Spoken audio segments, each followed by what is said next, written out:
الحمد لله نحمده ونستعينه ونستغفره ونؤمن به ونتوكل عليه ونعوذ بالله من شرور أنفسنا ومن سيئات أعمالنا من يهده الله فلا مضل له ومن يضلله فلا هادي له وأشهد أن لا إله إلا الله وحده لا شريك له وأشهد أن محمدا عبده ورسوله أما بعد فقد قال الله تبارك وتعالى في كلامه المجيد وفي فرقانه الحميد أعوذ بالله من الشيطان الرجيم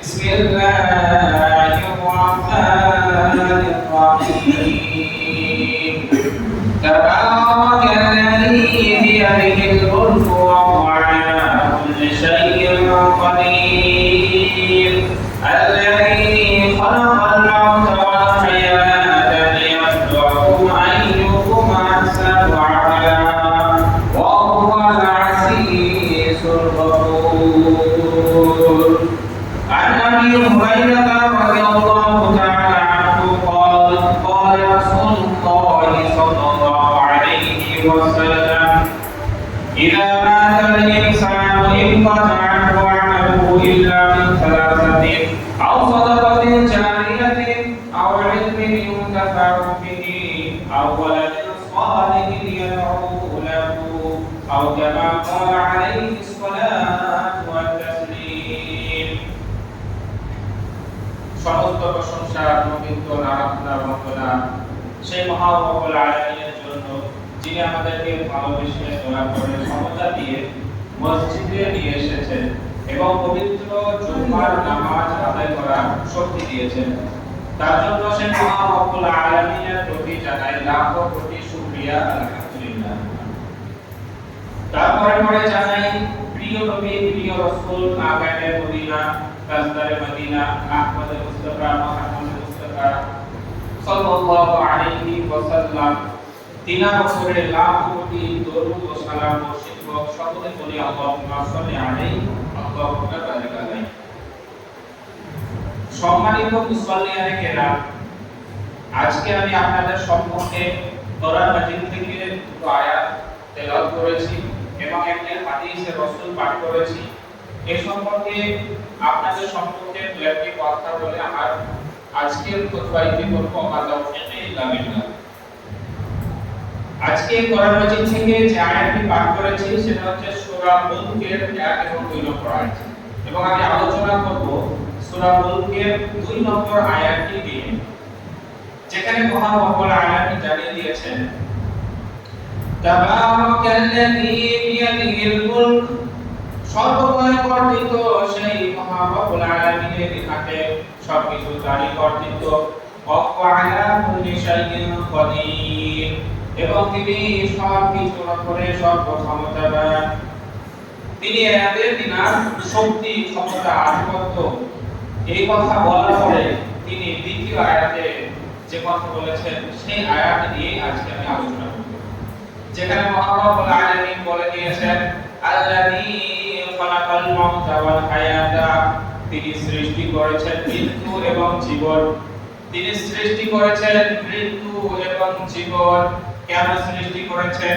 লিয়াবলুকুম আইয়ুকুম আহসানু আমালা, এই জীবন এবং মৃত্যু দিয়ে তিনি পরীক্ষা করেন যে তোমাদের মধ্যে সবথেকে বেশি ভালো আমল কে করছে। এটা তিনি পরীক্ষা করার জন্য আমাদেরকে জীবন এবং মৃত্যু সৃষ্টি করে দিয়েছেন। ওয়াহুয়াল আজিজুল গফুর, এবং তিনি পরম মহাপরাক্রমশালী এবং অতিশয় ক্ষমাশীল। তো এই আয়াতের মধ্যে দুটি কথা বলেছেন, একটি হচ্ছে তিনি মৃত্যু এবং জীবন সৃষ্টি করেছেন এবং তিনি এর থেকে আমাদেরকে পরীক্ষা করেন। তো এই দুটি কথার পরিপ্রেক্ষিতে এটার আলোচনা আগে যাবে ইনশাআল্লাহ। দেখুন মহান রব্বুল আলামিন সর্বপ্রথম বলেছেন তিনি মৃত্যু আর জীবন সৃষ্টি করেছেন। তো মৃত্যু এবং জীবন সৃষ্টি করা এটা কেমন জিনিস? মানে জীবন সৃষ্টি হয় আমরা বুঝতে পারছি, আমরা জন্ম হচ্ছি, এটা আমাদের সৃষ্টি করা হয়েছে, আমাদেরকে আমরা সময় ছিলাম না, এটা আমরা জানি। তো মৃত্যু সৃষ্টি করা এটা কিভাবে, এই সম্পর্কে যদি আমরা ভালোভাবে জানতে চাই তাহলে সূরা আল বাকারার 28 নম্বর আয়াতটি দেখতে হবে, যেখানে মহান রব্বুল আলামিন জানিয়ে দিয়েছেন কাইফা তাকফুরুনা বিল্লাহ, কিভাবে তোমরা আল্লাহ তাআলার সঙ্গে কুফরি করো, কিভাবে তোমরা আল্লাহ তাআলাকে অস্বীকার করো, কিভাবে তোমরা আল্লাহ তাআলাকে ইনকার করো, নাশকরিয়া আদায় করো। কাইফা তাকফুরুনা বিল্লাহ ওয়া কুনতুম আমওয়াতান, অথচ তোমরা ছিলে মৃত্যু। তোমরা কি ছিলে? মহান রব্বুল আলামিন বলছেন যে তোমরা ছিলে মৃত্যু, তোমাদের কোনো অস্তিত্ব ছিল না, কোনো নাম ছিল না, পরিচয় ছিল না, জীবন ছিল না, কিছু ছিল না, তোমরা ছিলে মৃত্যু। তারপরে মহান রব্বুল আলামিন বলে দিয়েছেন ফাহিয়াকুম, অতঃপর তিনি তোমাদেরকে জীবন দান করেছেন, তিনি তোমাদেরকে সৃষ্টি করেছেন, তিনি তোমাদের মধ্যে রূহ ফুঁকে দিয়েছেন, তিনি তোমাদেরকে পরিচয় দিয়েছেন। সুম্মা ইউমীতুকুম, অতঃপর তিনি আবার তোমাদেরকে মৃত্যু দিবেন। সুম্মা ইউহয়ীকুম, অতঃপর তিনি আবার তোমাদেরকে জীবিত করবেন। সুম্মা ইলাইহি তুরজাউন, এরপর তারই কাছে ফিরিয়ে নেওয়া হবে। এই আয়াতের মধ্যে তিনি বলেছেন যে আমাদেরকে মৃত্যু দুইবার কথা বলেছেন, দুইবার মৃত্যু এবং দুইবার জীবিত করার কথা বলেছেন। এখন প্রশ্ন হতে পারে যে আমরা দুইবার মৃত্যু কবে করি এবং দুইবার জীবন আমরা কবে পাই? এই প্রশ্ন আসতে পারে।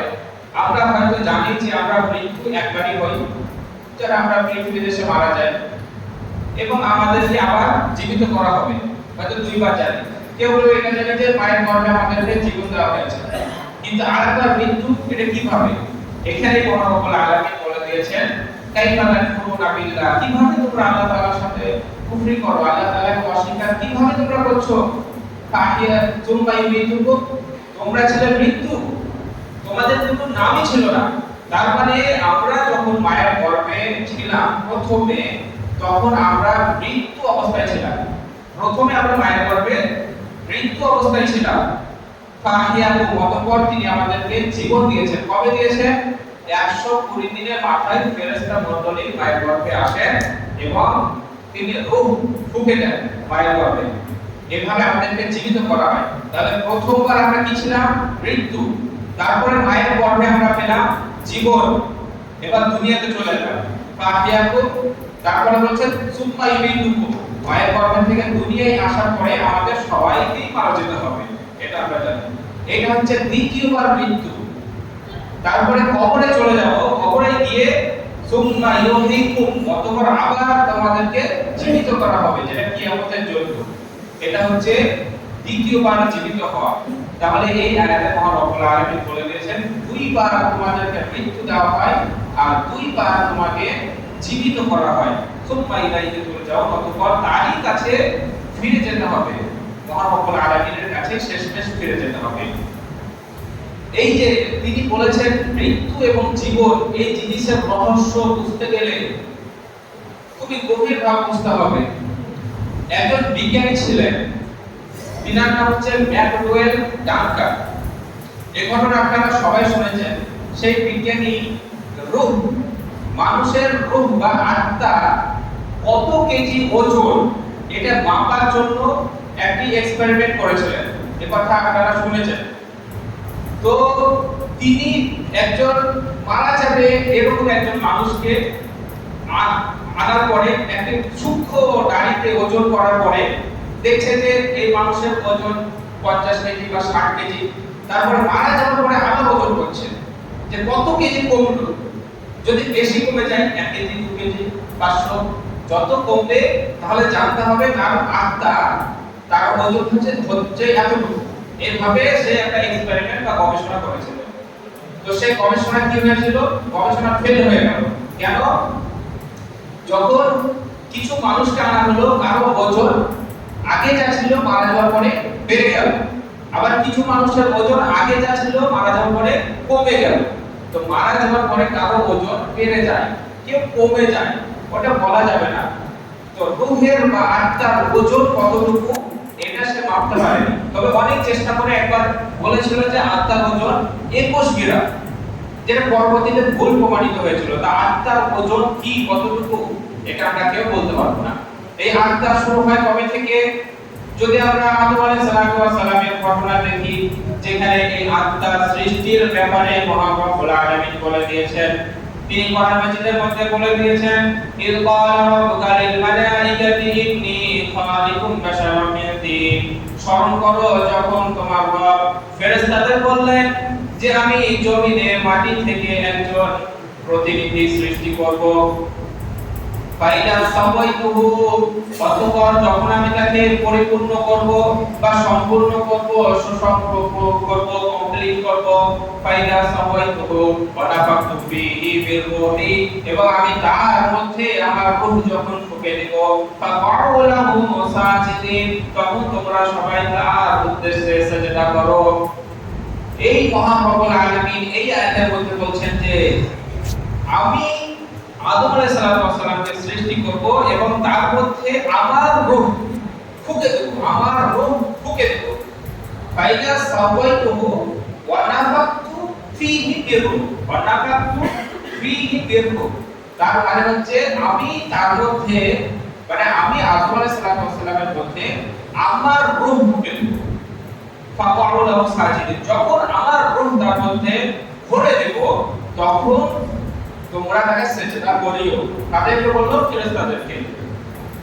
সেই কথা মতো তারপরে আয়াতে মহান রব্বুল আলামিন বলছেন, ফাসাজাদাল মালাইকাতু কুল্লুহুম আজমাউন, সমস্ত ফেরেশতারা সিজদা করলো ইল্লা ইবলিস, ইবলিস সিজদা করলো না।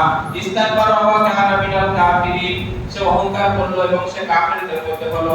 অন্য আয়াতে বলা হয়েছে আবা ওয়াস্তাকবারা ওয়া কানা মিনাল কাফিরিন, সে অস্বীকার করলো না, আমি সিজদা করব না। তারপরে অহংকার দেখালো। অন্যান্য আয়াতে বলা হয়েছে খালাকতাহু মিন নারি ওয়া খালাকতাহু মিন তিন, সে যুক্তি দেখালো আমি হচ্ছে আগুনের সৃষ্টি, এ হচ্ছে মাটির সৃষ্টি, আমি ওকে কেন সিজদা করব। এরকম অনেক ঘটনা বলা হয়েছে। তো এই আয়াতের একটি কথা, একটি প্রশ্ন আসতে পারে, সেটা হচ্ছে ফাইদা সাওয়াইতুহু ওয়া নাফাখতু ফীহি মির রূহি, যখন আমি তাকে কমপ্লিট করব, আমার বানানো যখন কমপ্লিট হয়ে যাবে তখন আমি তার মধ্যে আমার রূহ ঢুকে দেব, আমার রূহ। তা আমার রূহ বলতে কি, মানে আল্লাহ তাআলা কি নিজের কোনো অংশ কি আদম আলাইহিস সালামের মধ্যে ভরে দিয়েছেন? নাউজুবিল্লাহ, এটা নয়। আর এই বিশ্বাস পৃথিবীতে অসংখ্য মানুষের মধ্যে আছে, এই বিশ্বাস যে আল্লাহ তাআলা তিনারি অংশ আদম আলাইহিস সালামের মধ্যে ভরে দেওয়া হয়েছে, বা আদম আলাইহিস সালামকে আল্লাহ তাআলার আকৃতির মতো করে সৃষ্টি করা হয়েছে। Bible book of Genesis chapter 1 verse সম্ভবত 27-8 এরকম, এর প্রথম চ্যাপ্টারে বলা হয়েছে যে আদম আলাইহিস সালামকে সৃষ্টি করা হয়েছে ঈশ্বরের আকৃতিতে, যেটা ভুল কথা। এইজন্য দেখবেন হিন্দু ধর্ম থেকে অন্যান্য বিভিন্ন ধর্মে সবাই বলে যে আদম ঈশ্বর বা আল্লাহ তাআলার যেমন দেখতে আদম আলাইহিস সালামকে ওইভাবে সৃষ্টি করা হয়েছে। তো ওই যে কোরআনেও একটি কথা আছে, যে সব আয়াতকে নিয়ে অনেক মুসলমানদের মধ্যে বিশ্বাস আছে যে আনাল হক, আমি আল্লাহ, মানে আল্লাহর মতোই আমি বা আমার মধ্যে আল্লাহ আছে। এই কথার জবাব সূরা বানী ইসরাঈলের মধ্যে মহান রব্বুল আলামিন দিয়েছেন যে ফাইদা সাওয়াইতু ওয়া নাফাখতু ফীহি মির রূহি, যে আল্লাহ বললেন যে আমার রূহ তার মধ্যে ভরে দেব। তার জবাব তিনি দিয়েছেন কোথায়? সূরা বানী ইসরাঈল। সেখানে তিনি বলে দিয়েছেন ওয়া ইয়াসআলুনাকা আনির রূহ, তারা তোমাকে রূহ সম্পর্কে জিজ্ঞাসা করে, তারা তোমাকে আত্মা সম্পর্কে জিজ্ঞাসা করে। বলে রূহ মিন আমরি রব্বি, তুমি তাদেরকে বলে দাও রূহ হচ্ছে তার রবের আদেশ। ওয়া উতিতুম মিনাল ইলমি ইল্লা কালিলা, এবং এই সম্পর্কে, রূহ সম্পর্কে তোমাদেরকে সামান্য জ্ঞান দেওয়া হয়েছে, সামান্য জ্ঞান। এই আয়াতে আল্লাহ তাআলা জবাব দিয়েছেন। কি জবাব? বলে রূহ মিন আমরি রব্বি, আমরি রব্বি, রূহ হচ্ছে রবের আদেশ। রূহ কি? রূহ হচ্ছে আদেশ। আমরা রূহকে ভাবি অন্য কিছু, রূহকে ভাবি হয়তো মানুষের মতো একবারে সেম টু সেম, চারটে পাঁচটা আঙ্গুল, একবারে সেম টু সেম বডি, কিন্তু সেটাকে একটা লাইন আকারে আমাদের মধ্যে করা আছে। এরকম বিভিন্ন আমরা ছবি ভিডিওতে দেখে দেখে হয়তো আমরা সেটা কল্পনা করি। কিন্তু রূপ কেমন কেউ কি দেখেছে? কেউ দেখেনি। কত ওজন, কেমন কালার, কেমন কি কিছুই জানে না। রূপের সম্পর্কে সবথেকে সুন্দর কথা মহান রব্বুল আলামিন স্পষ্টভাবে বলে দিয়েছেন। রূপ হচ্ছে তার রবের আদেশ, আদেশ, নির্দেশ। রূহটা অন্য কিছু নয়, রূহটা হচ্ছে নির্দেশ, আদেশ। কিভাবে? এই যে আমি যখন আসলাম তখন একটু ফ্যান চলছিল না, ফ্যানটাকে আমরা কি করলাম? আদেশ দিলাম। কিসের মাধ্যমে? সুইচের মাধ্যমে। আমরা যখন বাইক স্টার্ট করি, বাইকটাকে আদেশ দিই কিভাবে? চাবির মাধ্যমে। প্রত্যেক জিনিসকে আদেশ দিতে হয়, আদেশ না হলে কোনো জিনিস চালু হয় না। প্রত্যেক জিনিসকে আদেশ দিতে হয়। তো আদম আলাইহিস সালাম যখন সৃষ্টি কমপ্লিট করা হলো, তখন তার মধ্যে একটা আদেশের দরকার ছিল, নির্দেশের দরকার ছিল, আদেশ দিতে হয়েছিল। ওই আদেশটাই হচ্ছে রূহ, তার মধ্যে পড়ে দেওয়া আদেশ। যে কোনো জিনিস আমরা মানুষ যেগুলো তৈরি করছি, বানাচ্ছি, তার মধ্যেও আমরা আদেশই দিচ্ছি। ব্যাটারি দিচ্ছি, শক্তি দিচ্ছি, বিভিন্ন জিনিস দিচ্ছি, প্রত্যেক জিনিসে আদেশ দেওয়া আছে। আদেশ ছাড়া কিছু হয় না। আমরা যে চোখ বারবার কি করছি, এই চোখকে আদেশ দেওয়া আছে। আমাদের ব্রেন থেকে আদেশ আসছে যে তুমি বারবার চোখ ফেলো, পাটা ফেলো, বিভিন্ন জিনিসকে আদেশ দেওয়া আছে। আমার মুখকেও আদেশ দেওয়া আছে যে তুমি কথা বলো, আমার হাত, সব কিছুকে আদেশ দেওয়া আছে। আদেশ নির্দেশ ছাড়া কোনো কিছু হয় না। যখন আদেশ আসবে তখনই সেটা সে করবে। এই আদেশকে এক সময় মহান রব্বুল আলামিন কি করবে? কেড়ে নেবে। কিভাবে? সেই সম্পর্কে কোরআন মাজিদের মধ্যে বলে দিয়েছেন, কুল্লু নাফসিন যায়িকাতুল মউত, প্রত্যেকটা প্রাণীকে মৃত্যুর স্বাদ গ্রহণ করতে হবে। বাবাজিরা, ভাইরা, মা বোনেরা, সবাইকে এই দুনিয়া থেকে চলে যেতে হবে। আমাদের কারো বাবা নেই, মা নেই, ভাই নেই, পিতা নেই, কত কেউ নেই, এই দুনিয়া থেকে চলে গেছে, আমাদেরকেও চলে যেতে হবে। তারপরে মহান রব্বুল আলামিন বলছেন, ওয়ানাবলুকুম বিশ-শাররি ওয়াল খাইরি ফিতনা, তিনি তোমাদেরকে এই দুনিয়াতে সৃষ্টি করেছেন ভালো এবং মন্দ দিয়ে পরীক্ষা করেন। কখনো ভালো দিয়ে পরীক্ষা করবে, কখনো মন্দ দিয়ে পরীক্ষা করবে, কখনো কষ্ট দিবে, কখনো পেরেশানি দিবে, কখনো বিভিন্ন বালা মুসিবতে পতিত করবে এবং পরীক্ষা করবে। দেখবে যে কে ধৈর্য ধারণ করছে এবং কে আল্লাহ তাআলার সাথে কুফরি করছে, এটা মহান রব্বুল আলামিন দেখে পরীক্ষা করবেন। তারপরে মহান রব্বুল আলামিন বলে দিয়েছেন, আমরা এই যে পরীক্ষা মহান রব্বুল আলামিন করেন, আমরা জীবনে অনেক সময় পেরেশানিতে থাকি, অনেক কষ্টে থাকি, অভাবে থাকি, তখন আমরা আল্লাহ তাআলার উপরে অভিযোগ করি, মনে করি যে আমারই উপরে সব রকম কষ্ট দিয়েছে, অভাব দিয়েছে, আমাকেই সবচেয়ে আল্লাহ তাআলা ভালোবাসে না, এরকম বিভিন্ন রকম আমাদের মনে ধারণা আসে। তো এই সব ধারণার জন্য মহান রব্বুল আলামিন কোরআন মাজিদের মধ্যে একটি কথা বলেছেন, সেই আয়াতটি আপনাদেরকে শোনাবো।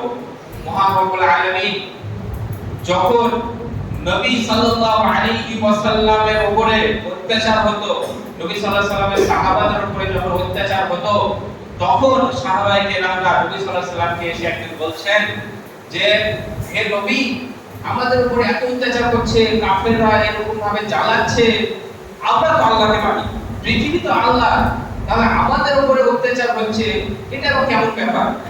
ওদেরকে তো আমাদের জায়গায় থাকতে দিয়েছে হিসাবে, অথচ তারাই আমাদের উপরে কর্তৃত্ব করছে, আমাদেরকে পরিচালনা করছে, এটা আবার কি রকম ব্যাপার? আল্লাহ তাআলা বলুন, তাদেরকে হটিয়ে দিবে, তাদেরকে নাস্তে নাবুদ করে দিবে, আল্লাহ তাআলাকে কোনো সাহায্য করতে বলেন। এভাবে সাহাবায়ে কেরাম নবী সাল্লাল্লাহু আলাইহি ওয়াসাল্লামের কাছে অভিযোগ করলেন। তখন আল্লাহ তাআলা কোরআন মাজিদের মধ্যে আয়াত নাযিল করে দিলেন। তিনি বললেন, আম হাসিবতুম আন তাদখুলুল জান্নাহ, তোমরা কি ভেবেছো যে তোমাদেরকে এমনি জান্নাত দিয়ে দেওয়া হবে? সাহাবাদেরকে, নবীকে মহান রব্বুল আলামিন ডাইরেক্ট ভাবে বলছে যে তোমরা কি ভাবছো বা তোমরা কি ভেবে নিয়েছো যে তোমাদেরকে এমনি জান্নাত দিয়ে দেওয়া হবে? আম হাসিবতুম আন তাদখুলুল জান্নাতা ওয়ালাম্মা ইয়াতিকুম মাসালুল লাযীনা খালাউ মিন ক্বাবলিকুম, অথচ তোমাদের উপরে সেই রকম কিছুই স্পর্শ করেনি যা স্পর্শ করেছিল তোমাদের পূর্ববর্তীদের উপরে। মানে তোমাদের উপরে এখনো সেরকম বালা মুসিবত, কষ্ট, আযাব কিছুই আসেনি। তোমাদের থেকে পূর্ববর্তী যে সব জাতিরা ছিল তাদের উপরে যে সব কষ্ট এসেছে সেরকম কষ্ট কিছুই আসেনি। সামান্য একটু কষ্ট আসাতে তুমি অভিযোগ করছো যে আমাদেরকে বাঁচাও, সাহায্য করো, ওদেরকে হটিয়ে দাও, এভাবে অভিযোগ করছো, এভাবে সহজে তোমাকে জান্নাত দেওয়া হবে না। মহান রব্বুল আলামিন বলে দিয়েছেন। তারপরে কি বলছেন? মাসাকুমুল বাসা ওয়াল দারাউ, তাদেরকে স্পর্শ করেছিল, মাসাকুমুল বাসা ওয়াল দারাউ, তাদেরকে স্পর্শ করেছিল কষ্ট, দুর্দশা, দুঃখ, অভাব, বিভিন্ন মানে করতে পারে। মাসাকুমুল বাসা ওয়াল দারাউ ওয়া যুলজিলু, এবং বিভিন্ন কষ্ট, দুঃখ, দুর্দশা তাদেরকে স্পর্শ করেছিল, তাদের উপরে এসেছিল, পূর্ববর্তী জাতিদের উপরে। মাসাকুমুল বাসা ওয়া দারাউ ওয়া যুলজিলু, তখন কি বললো?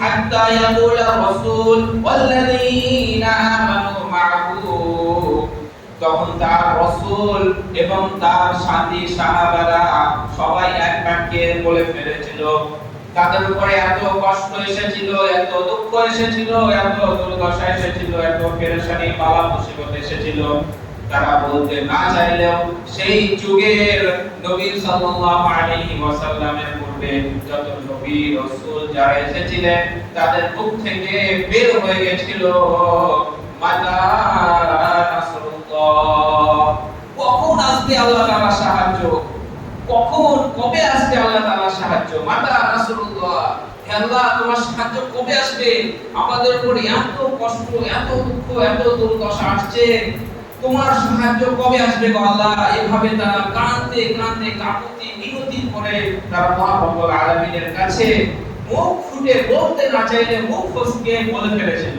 তখন মহান রব্বুল আলামিন বলে দিলেন, আলা ইন্না রাসূলুল্লাহি করিব, নিশ্চয়ই আল্লাহ তাআলার সাহায্য খুবই নিকটে, তোমরা চিন্তা করো না, তোমাদের উপরে আল্লাহ তাআলার সাহায্য তোমাদের মাথার উপরে আছে, শুধুমাত্র একটু সবর করো, ধৈর্য ধারণ করো। মহান রব্বুল আলামিন তিনি এই কথা বললেন। দুনিয়াতে আমরা এসেছি, পেরেশানিতে আছি, দুঃখ কষ্টে আছি, যে যেমন অবস্থায় আছি না কেন আমাদেরকে শুকরিয়া আদায় করতে হবে। আমরা যদি অপর ভাইকে দেখি যে আমার থেকে অমুক ভাই ধনী, আমার থেকে অমুক ভাই সুন্দর, আমার থেকে অমুক ভাইয়ের বাড়িটা ভালো, গাড়ি ভালো, তার জমি জায়গা, টাকা পয়সা বেশি, এরকম ভাবে যদি আমরা দেখতে থাকি এবং আল্লাহ তাআলার কাছে চাই বা পরিশ্রম করি, দিন দুনিয়া সব বলে যদি আমরা তার পেছনে ছুটি, তাহলে আমরা সুখ কখনোই পাবো না।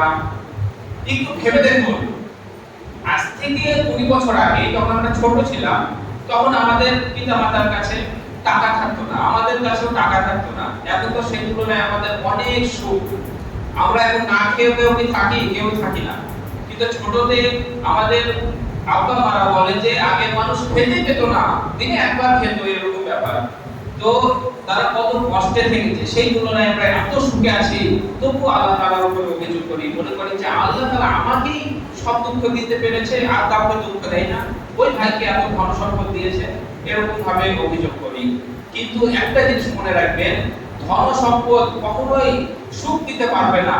আজ হয়তো আপনি ভাবছেন যে ওই ভাইয়ের যেরকম বাড়ি আছে, ওই বাড়ি যদি আমি পাই তাহলে আমি সুখে থাকবো, এটা ভুল কথা। ওই ভাইকে গিয়ে আপনি জিজ্ঞাসা করুন যে ভাই তোমার যে এত সুন্দর বাড়ি, তুমি কি এই বাড়িতে সুখে আছো? শুধু একটি প্রশ্ন করুন। ওই ভাই দেখে বসে আছে আলাপ জোড়াকে, ও ভাই দেখে বসে আছে ওই বাড়িটা যদি আমার হতো তাহলে আমি সুখ পেতাম, আর কিছু চাইতাম না। এখানে আমাদের আব্দুল মান্নান হোসেন সাহেবের ছেলের বাড়ি অনেক সুন্দর, আমি এসেছিলাম, মান্নান সাহেবের বাড়ি অনেক সুন্দর। আমরা হয়তো দেখি যে মান্নান সাহেবের মতো যদি আমাদের বাড়ি হতো তাহলে আমাদের আর কিছু চাইতাম না, আল্লাহ শুধু কেন করে দাও। কিন্তু মান্নান সাহেব তো নেই, মারা গেছেন। ওনার ছেলে দেখেন, উনি আরেকজনের দিকে তাকিয়ে আছেন যে এই বাড়িটা ঠিক লাগছে না, এই বাড়ি থেকে ওই বাড়িটা হতো, আমার টাকাটা এখনো যথেষ্ট নাই, আরো 1 কোটি 2 কোটি বেশি দরকার ছিল। তো এইভাবে কোনো দিনই পৃথিবীতে কারো বের করবে না। তাই সব থেকে সহজ পদ্ধতি হচ্ছে নিচের মানুষগুলোকে দেখতে, নিচে আপনার থেকে গরিব কে আছে, দুর্বল কে আছে, দেখতে খারাপ কে আছে, কারো হাতে নেই পা নেই, তাকে দেখুন এবং শুকরিয়া আদায় করুন। আল্লাহ তুমি তো ওর থেকে আমাকে অনেক ভালো করেছো, আল্লাহ ওর থেকে তো আমার মানে আর্থিক অবস্থা ভালো, সম্পদ বেশি আছে, বাড়ি গাড়ি ভালো আছে, এইভাবে দেখে দেখে শুকরিয়া আদায় করুন। তাতে লাভ কি হবে? যেটুকু আছে সেটুকু নিয়ে শান্তিতে থাকতে পারবেন, সেটুকু নিয়ে কখনো অশান্তি হবে না, শুকরিয়া আদায় হবে এবং আল্লাহ তাআলার কাছে প্রিয় বান্দা হবেন, জান্নাত পাবেন। এটাই হচ্ছে সবচেয়ে সুন্দর পদ্ধতি। তো মহান রব্বুল আলামিন বলে দিয়েছেন কোরআন মাজিদের মধ্যে, সফল ব্যক্তিকে দুনিয়াতে সফল কারা সেই সম্পর্কে মহান রব্বুল আলামিন বলে দিয়েছেন। আমরা হয়তো ভাবছি যার টাকা বেশি, যার বাড়ি বেশি, যার গাড়ি বেশি, যার যে সুন্দর বেশি, বিভিন্ন জিনিস দিয়ে আমরা যাকে আমার থেকে ভালো তাকে হয়তো ভাবছি এ খুবই সফল ব্যক্তি, দুনিয়াতে কোনো রাজা বাদশাহ সে হয়তো খুবই সফল ব্যক্তি, সে খুবই কামিয়াবি ব্যক্তি। তো মহান রব্বুল আলামিন কোরআন মাজিদের মধ্যে একটা আয়াতের মধ্যে বলে দিয়েছেন যে সফল কারা, সফল ব্যক্তি কারা। তো আমরা সেই সফল ব্যক্তি কারা ওই তালিকাতে যুক্ত হব, যেখানে মহান রব্বুল আলামিন বলে দিয়েছেন কুল্লু নাফসিন যায়িকাতুল মউত, প্রত্যেকটা প্রাণীকে মৃত্যু স্বাদ গ্রহণ করতে হবে। ওয়া ইন্নামা তুওয়াফাউনা উজুরাকুম ইয়াওমাল কিয়ামা, অতঃপর তোমাদেরকে তোমরা পৃথিবীতে যা কিছু ভালো আমল করেছো এবং খারাপ আমল করেছো তোমাদের পাওনা ইয়াওমাল কিয়ামা, কিয়ামতের দিনে বুঝিয়ে দেওয়া হবে। তোমরা যা কিছু করছো পৃথিবীতে তোমাদের পাওনা কিয়ামতের দিনে বুঝিয়ে দিবেন মহান রব্বুল আলামিন।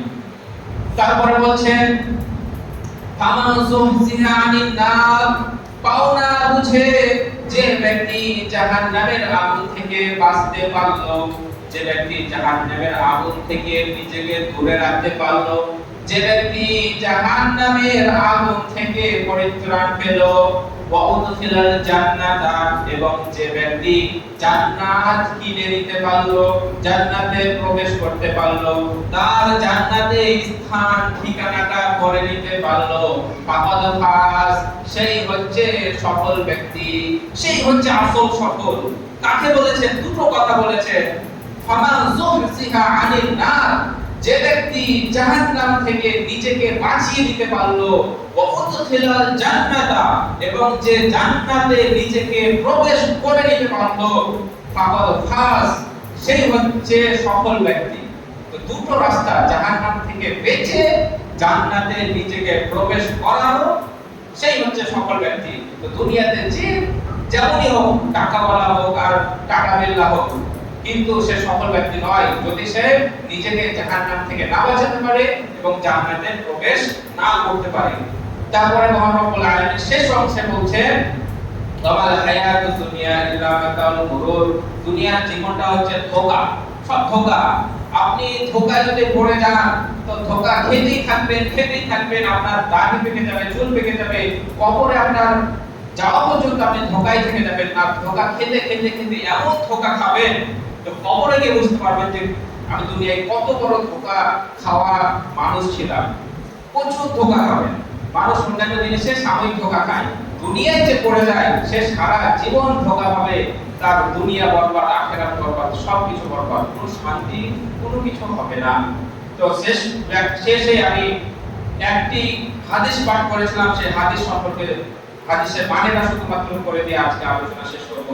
যেখানে রাসূল সাল্লাল্লাহু আলাইহি ওয়াসাল্লাম বলেছেন ইদা মাতাল ইনসানু ইকফাতা আনহু আমালুহু, যখন কোন মানুষ মারা যায় তখন তার সমস্ত আমল বন্ধ হয়ে যায়, একবারে ঢাকনার মতো ঢেকে গেল, সিল মেরে দেওয়ার মতো হয়ে গেল।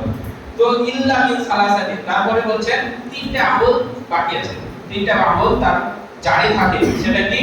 আও সাদাকাতি জারিয়া, এক নাম্বার হচ্ছে সদকায়ে জারিয়া, মানে কোনো দান, যে দানটা আপনার জারি থাকবে, যার দানটা আপনার সারা অনেক বছর চলবে, সদকায়ে জারিয়া। আও ইলমিন ইনতাফাউ বিহি, এবং এমন ইলম যেটা সে পৃথিবীতে রেখে গেছে যার দ্বারা অন্যান্য মানুষ উপকৃত হচ্ছে, সেরকম ইলম। আর একটা হচ্ছে আও ওয়ালাদিন সালিহিন ইয়াদউ লাহু, নেক সন্তানের দোয়া তার পিতামাতার কবরে যায়। তো এই তিনটা জিনিস মারা যাওয়ার পরেও কবরে পৌঁছাতে থাকে। তো সেটা কি? দান। দ্বিতীয় কি? নিজের ইলম, মানে ইসলামের শিক্ষা, কোরআন হাদিসের শিক্ষা দিয়ে গেছে, সেটা চলতে থাকছে, আর একজনকে শেখাচ্ছে, সেটা কি সে পাবে। আর একটা হচ্ছে সন্তানের দোয়া, নেক সন্তানের দোয়া। তো আমাদেরকে চিন্তা করতে হবে যে আমি কি দুনিয়াতে ইলম রেখে যেতে পারছি, কিংবা আমি কি দুনিয়াতে নেক সন্তান, আলেম সন্তান রেখে যেতে পারছি, এই দুটো চিন্তা করতে হবে। যদি এই দুটো আমাদের না থাকে তাহলে তৃতীয় অপশন হচ্ছে দান খায়রাতের মাধ্যমেও আপনি নিজেকে পরিত্রাণ করতে পারবেন। তো দুনিয়াতে বেঁচে থাকতে থাকতে আপনাদেরকে দান ধ্যান করে যেতে হবে, বড় একটা কাজ কিছু করে যেতে হবে যেটা জারি থাকবে। তো সবশেষে মহান রব্বুল আলামিনের কাছে দোয়া করি, মহান রব্বুল আলামিন আমাদেরকে শোনার থেকে বলার থেকে বেশি বেশি আমল করার তৌফিক দান করুন। اللهم صل على محمد وعلى ال محمد كما صليت على ابراهيم وعلى ال ابراهيم انك حميد مجيد.